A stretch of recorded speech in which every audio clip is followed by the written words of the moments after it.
1854. The world was a place of great change.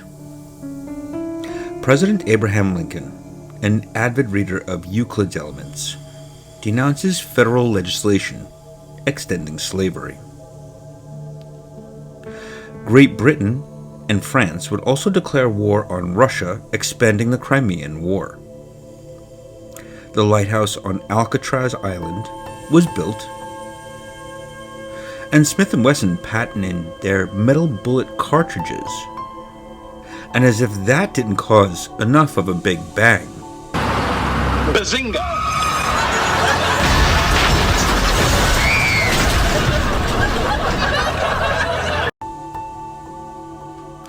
a German mathematician, frail in health, but great in mind, going by the name of Bernard Riemann, would extend the ideas of his teacher, Carl Friedrich Gauss, and suggest that space is curved.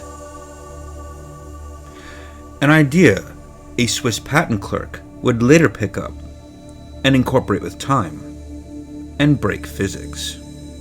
Or rather, fix physics.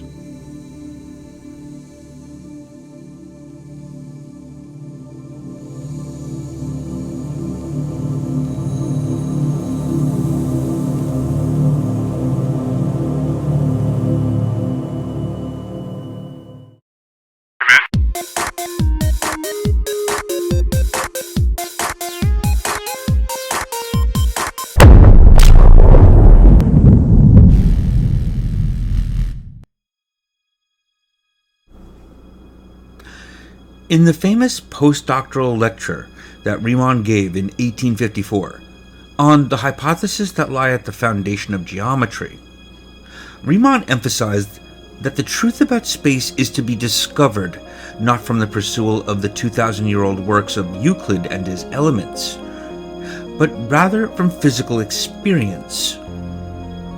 He pointed out that space could be highly irregular at very small distances and yet appear smooth at everyday distances. At very great distances, he also noted large-scale curvature of space might show up, perhaps even bending the universe into a closed system like a gigantic ball.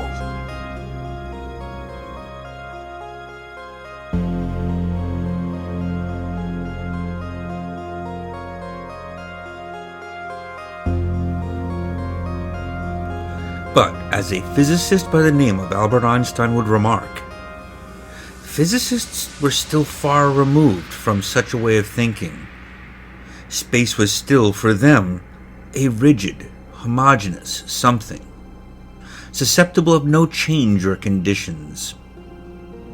Only the genius of Riemann, solitary and uncomprehended, had already won its way by the middle of the last century to a new conception of space, in which space was deprived of its rigidity, and in which its power to take part in the physical events was recognized as possible.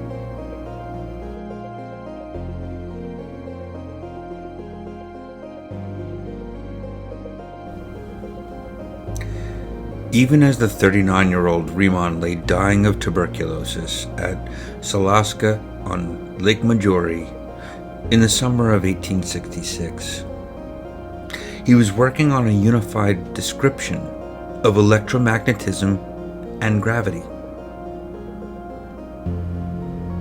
So then why did it take Albert Einstein to formulate general relativity rather than Riemann? Well, the answer is subtle. Riemann had only thought of the curvature of space, and he had not considered that time too could be curved.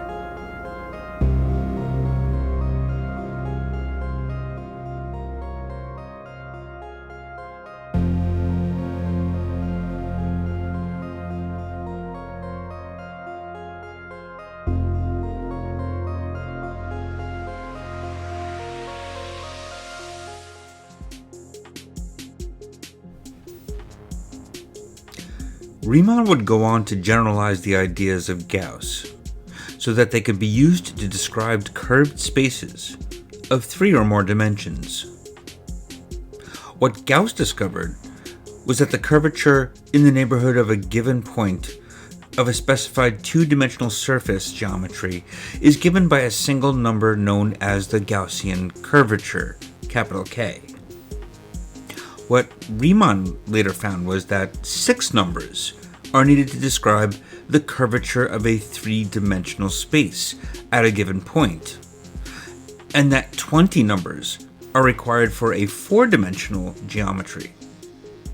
So the Riemann curvature tensor is something that measures these values, and it shows how the curvature will vary from place to place. More specifically, it's called the Riemann-Christoffel curvature tensor.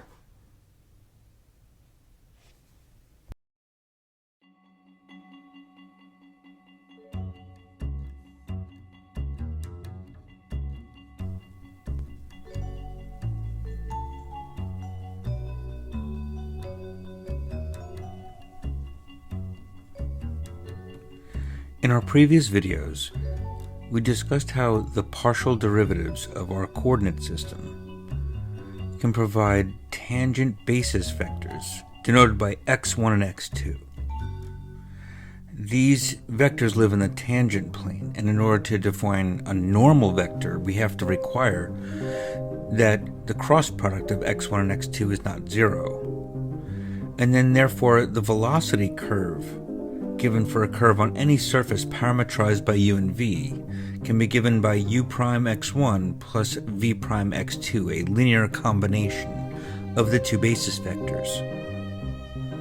The squared distance of the velocity vector can be given by the dot product of that velocity vector. And within that we get a quadratic form involving the dot product of these basis vectors. The dot product of these basis vectors is redefined into quantities called the metric tensor, and the quantities in the metric tensor define the metric on the space, a way of defining length on the space. So the metric tensor Gij is given as the product, the dot product, of basis vectors I and j. Moving forward with this, we can define the arc length, L, as the integral of all the tangent vectors along a curve. And we can define an angle between 2 tangent vectors using this formula that can be computed directly using the metric. And that is to say, we can measure it completely intrinsically. So anything involving measuring quantities with the metric are intrinsic or internal measurements.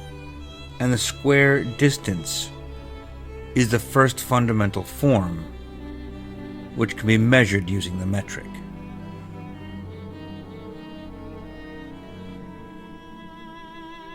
Discussing some of the extrinsic qualities, those that point out of the tangent plane space. A unit normal vector at any point on the surface can be defined as the cross product of the tangent vectors divided by the length of that cross product. The square of that cross product length is given by the determinant of the metric tensor, which we'll define as g. And therefore the normal unit vector can be defined as the cross product of the basis vectors divided by the square root of g. This allows us to define a surface area element, and using a double integral of the surface area element, we can see that surface area is also something that we can measure intrinsically.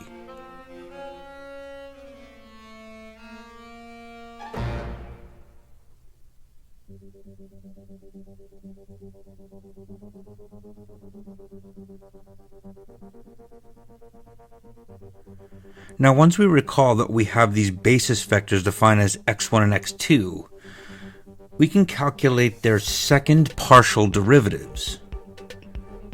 So the second partial derivative of the u-coordinate is given by x11, the mixed partial derivative by x12, and the partial second derivative with respect to the v-coordinate as x22. So xij represents these second derivatives for ij equaling 1 and 2. And we can see that they can be represented as a linear combination of the tangent basis vectors as well as a normal component vector, the unit normal vector.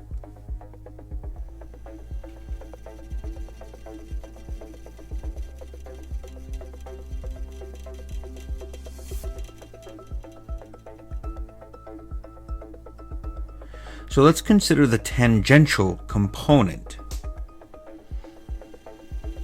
So if we let the coefficients of this component be given by a certain symbol, something called the Christoffel symbol. It's a set of symbols. Capital Gamma, superscript 1, lower script ij, and upper script 2, lower script ij. The tangential components are the coefficients of the linear combination of basis vectors in the tangent plane. We can define the normal component coefficients as L sub ij. So it's a multiple of the unit normal vector. And so Gauss's equation for the second partial derivative is given as two components, one in the tangential direction and one in the normal direction. The Christoffel symbols are utilizing here the Einstein summation symbol convention, where the upper index k and the lower index k on the tangent vector indicates a sum over vectors. The summation symbol is dropped in the Einstein convention. So for here, we're just considering k equals 1 and 2.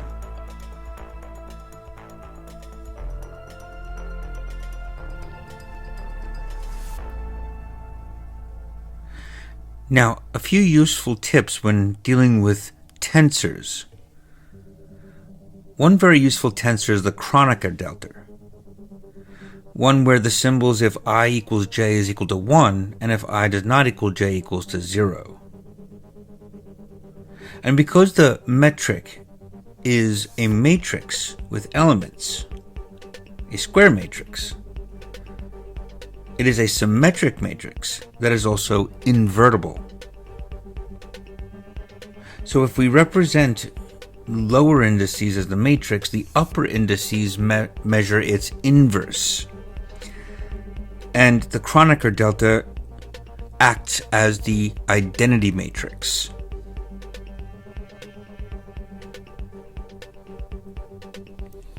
So the determinant of a 2 by 2 matrix is given by the matrix cofactor transpose divided by its determinant given by the letter G. So the elements of its inverse are given here. And this is deduced also from Cramer's rule for solving a system of 2 by 2 equations.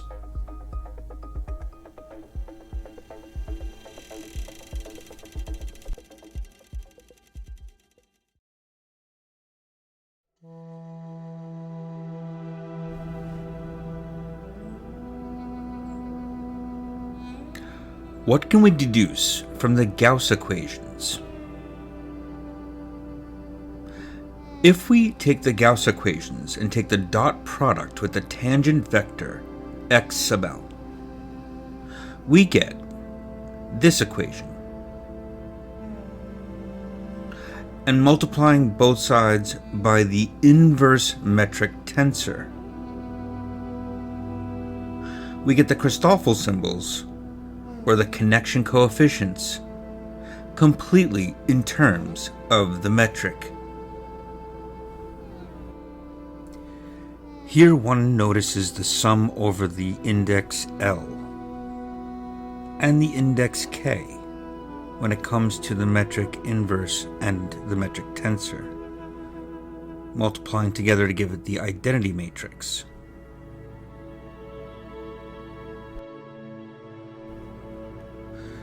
Recall that the identity matrix is the same as multiplying by the Kronecker delta.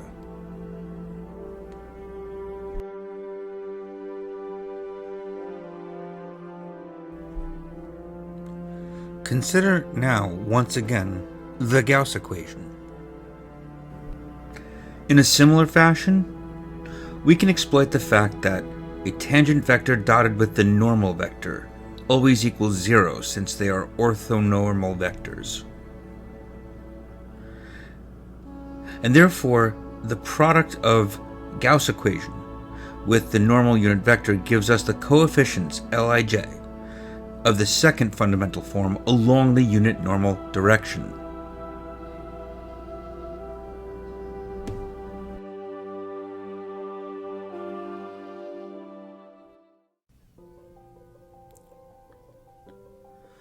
Normal and geodesic curvatures play a central role in determining a surface.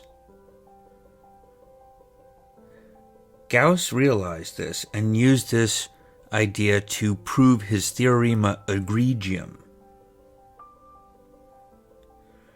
So if we examine the acceleration curve, the acceleration vector that is a long expression involving first and second derivatives of the tangent vectors, to make our lives easier, we're going to make a change of notation and let u and v be represented as u1 and u2, so that we might represent the acceleration vector using tensor notation in this following way. And the second derivative components here can be replaced with Gauss's equation so that we can truly look at the two components of this vector, the tangential component and the normal component. So making that substitution and distributing some things, we get the acceleration vector to read as follows. The first component is the tangential component along the k direction. The second is the normal component along the unit normal direction. And so we can separate these two components and examine them individually. These two components are connected to the curvatures. The geodesic curvature is the magnitude of the acceleration vector in the tangential component, and the normal curvature is the magnitude of the acceleration vector along the normal direction. The Gaussian or total curvature is related to the two curvatures in this formula here.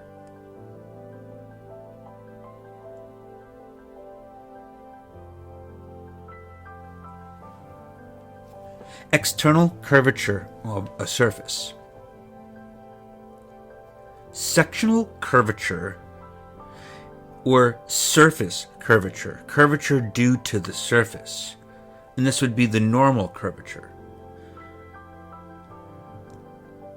First, we examine what happens when we take a section of a surface, a plane cut through a surface perpendicular to that surface.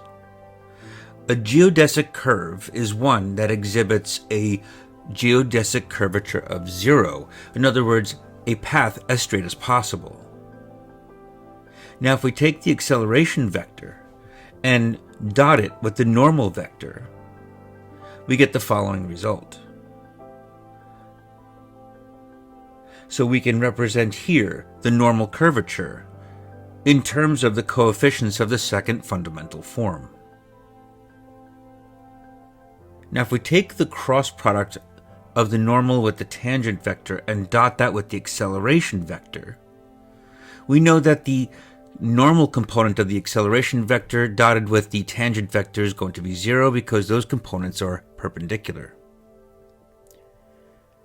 The tangent vector dotted with itself is equal to 1 when parametrized by arc length, and therefore giving us a unit speed. So now we have that the acceleration vector dotted with the tangent vector is equal to 0. Now, if that's the case, we're going to use that in this equation by dotting the acceleration vector written in its component form and utilizing the fact that the acceleration in the tangential component is perpendicular to the tangent vector. That means that the tangent component of the acceleration vector is collinear with both the normal crossed with the tangent vector. Therefore, it is a multiple of the cross product of the normal vector with the tangent vector. Or I should call it the velocity vector. Now, the absolute value of the acceleration vector of the tangential component gives us the Gaussian curvature, the geodesic curvature. And using the formula for cross product, we see that that is plus or minus 1. So we may write this here as follows. The geodesic curvature is the normal cross the acceleration vector, the normal cross the velocity vector dotted with the acceleration vector. Now, with a little bit more reasoning here, it follows that the geodesic curvature is the normal vector cross the velocity vector dotted with the acceleration vector, given in bracket notation, can be written as follows. So this bracket notation is just a shorthand notation for that calculation.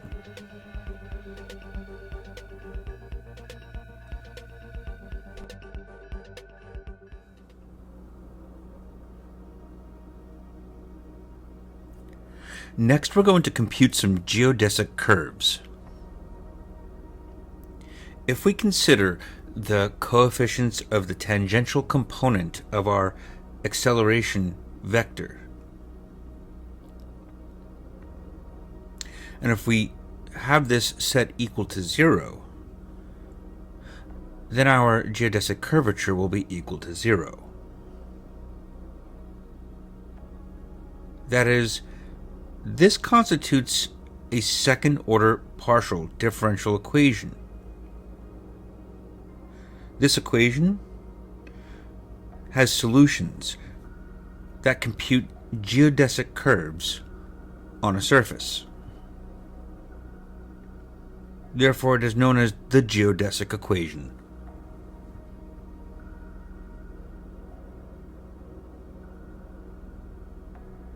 Now, every point P on a surface and some vector V in the tangent plane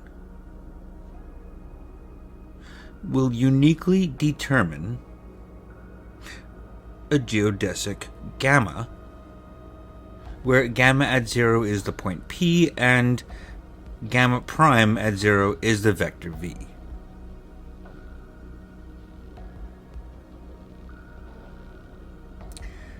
Now, from the normal component, the coefficients of that part of the acceleration equation is given here, or if it is not parametrized by arc length, divided by the velocity vector squared, and the velocity vector given here in tensor form. So the normal curvature can be calculated using this particular formula.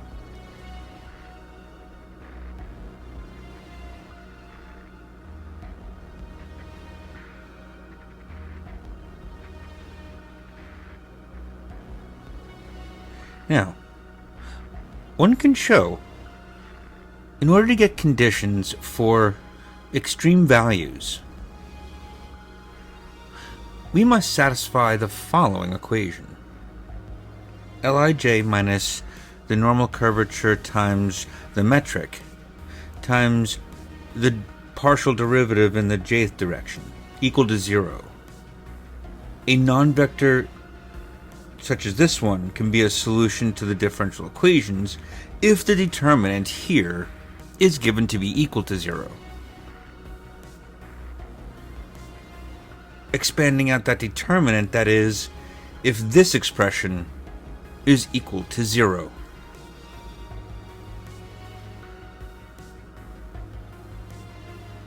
Now if we let the determinant of the metric be g, and the determinant of the second fundamental form coefficients be L, then this equation presents itself as a quadratic in the normal curvature term.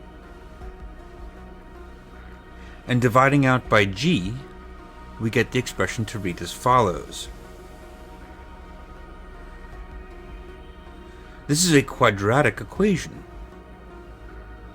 And if we consider the solutions to this quadratic equation, they are kappa 1 and kappa 2, or the curvatures in the principal directions on the surface, i.e., they are the principal curvatures. And now we can make a connection.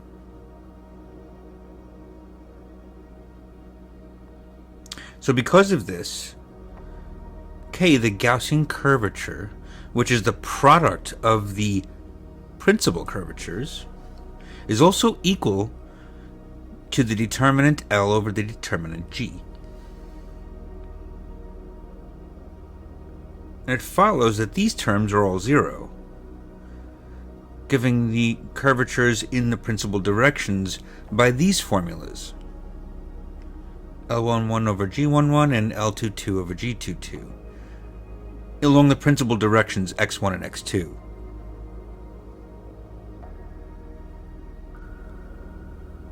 So Gauss's Theorema Egregium is to show that L over G is computed intrinsically alone.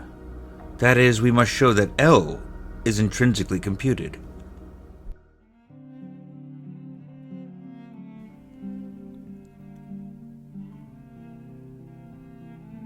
From before, we showed the following relation that solved for the Christoffel symbol. Now what we're going to do is we're going to try to rewrite the Christoffel symbol in terms of just the metric.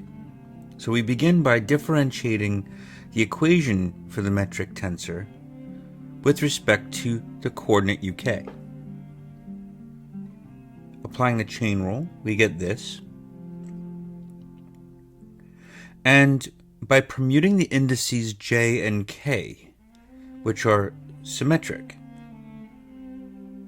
we get the following equation.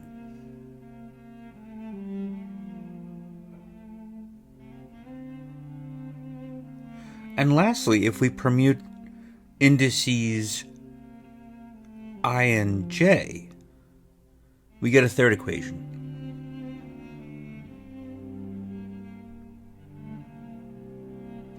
Now, due to symmetry, we can play around with these equations.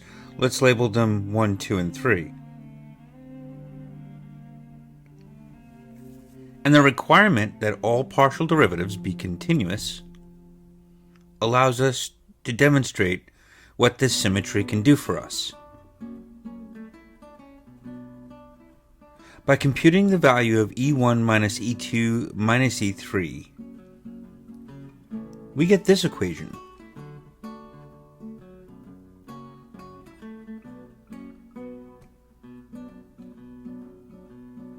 And you might notice the right-hand side of this equation looks familiar.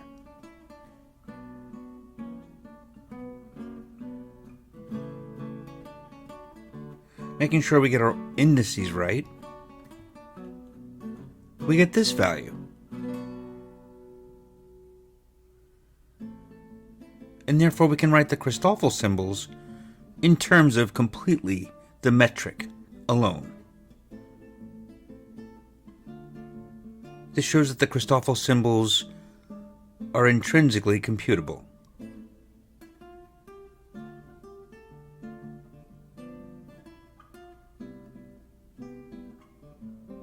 These are called the coefficients of the first fundamental form, and the fact that they are all computable intrinsically allows us to write what's called the Riemann tensor in terms of the Christoffel symbols, and so thus it will be computed intrinsically.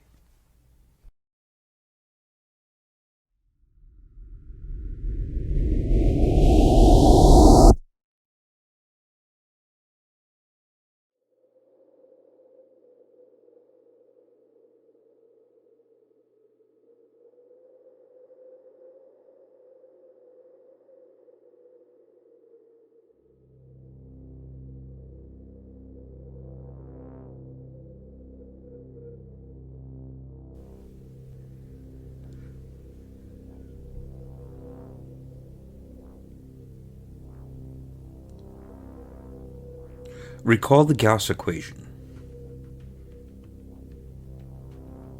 If we differentiate this equation with respect to the variable uk, we get this equation.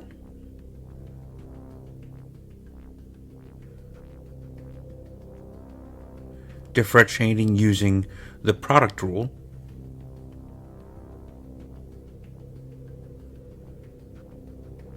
we have this long, elaborate expression which we're going to attempt to simplify.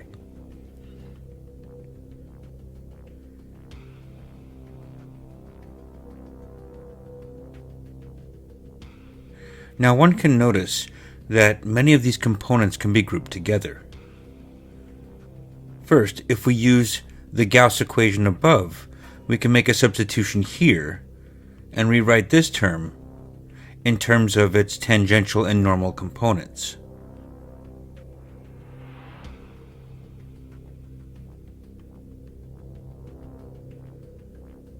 We'll then multiply through and rewrite this equation, and then once we do this, we'll have to change a few indices so that we can match the tangential components.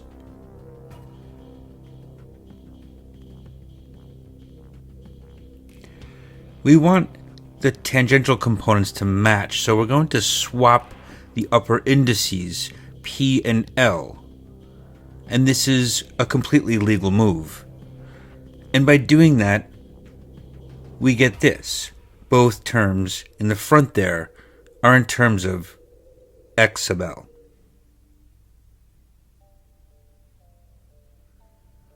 So as we begin to group these terms into their tangential and normal components, looks like we made a slight error in notation here. There we go. We begin to group everything in terms of x sub L and the unit normal vector n. But one notices that there's a term on the end there, and we have to figure out what to do with it. Well, that term on the end there should belong to the tangential component.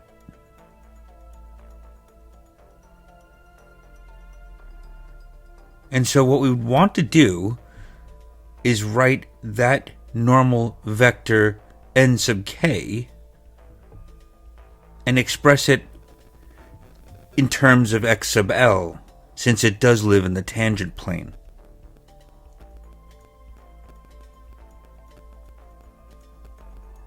Alright, so how might we do that? Well, in order to do that, we're going to have to use a set of equations which are known as the Weingarten equations.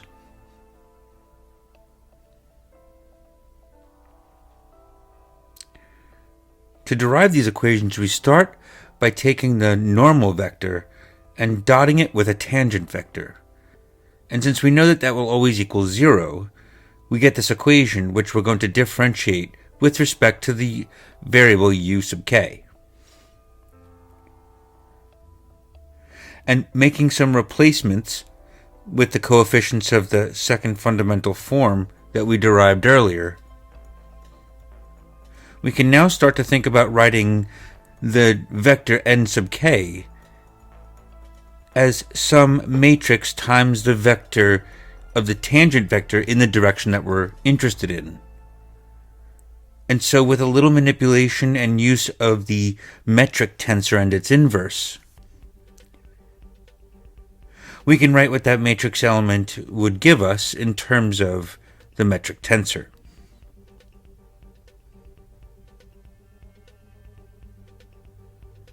And thus dotting it with the tangent vector x sub L gives us an expression for this vector n sub k. And now we can group it together with the rest of the tangential components.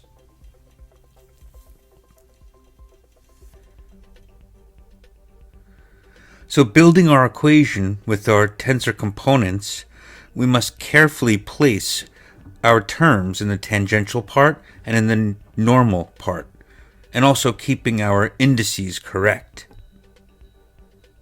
So now that we have the coefficients of the tangential component, as well as the coefficients of the normal component, we can now rearrange some of these terms and extract some very interesting information from this equation.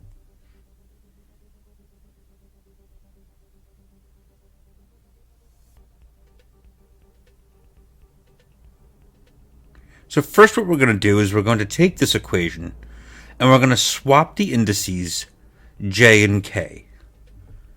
Because of their symmetry, we can do that. And what we'll get here is just the following equation with j and k swapped.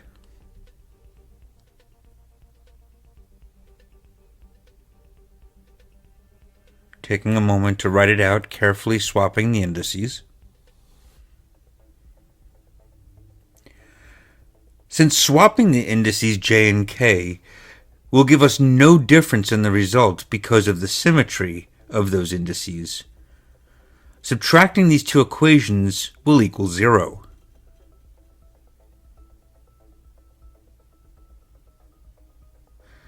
So subtracting these two equations will yield this.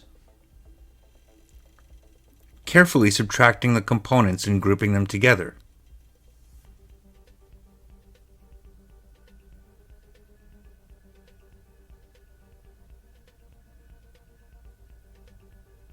And again, keeping the tangential components and the normal components grouped together. Here are our tangential components. And here come our normal components.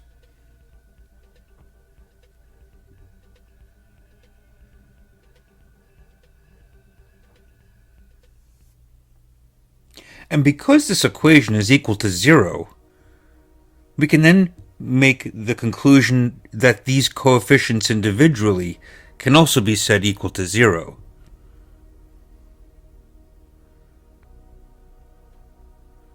Since the tangent vector x sub l and the normal unit vector n are not the 0 vector, this is why we can do this. So setting each component coefficient equal to 0 and slightly rearranging, we get the following equations. We get this tangential component, which we set equal to 0.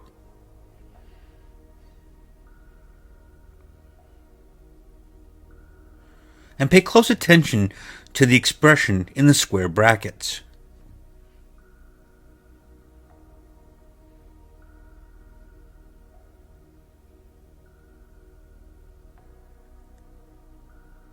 This expression is known as the Riemann-Christoffel curvature tensor.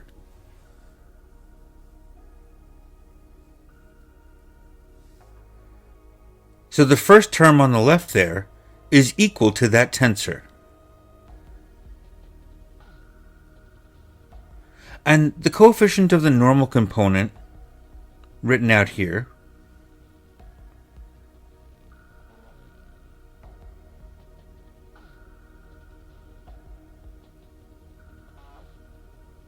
can be shown to be true if we swap out the indices j and k. The first two terms and the right two terms become each other, therefore canceling to 0.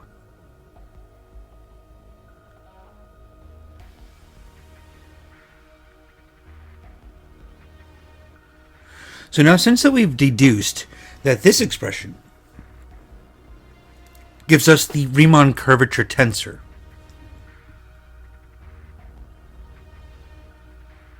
what we'll do is we'll multiply both sides by the metric tensor. That'll yield this, with L being the connection index here.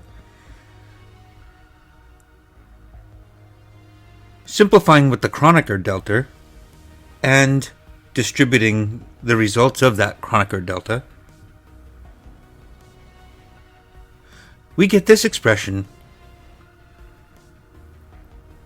And now, if we let L be the determinant of the coefficients of the second fundamental form,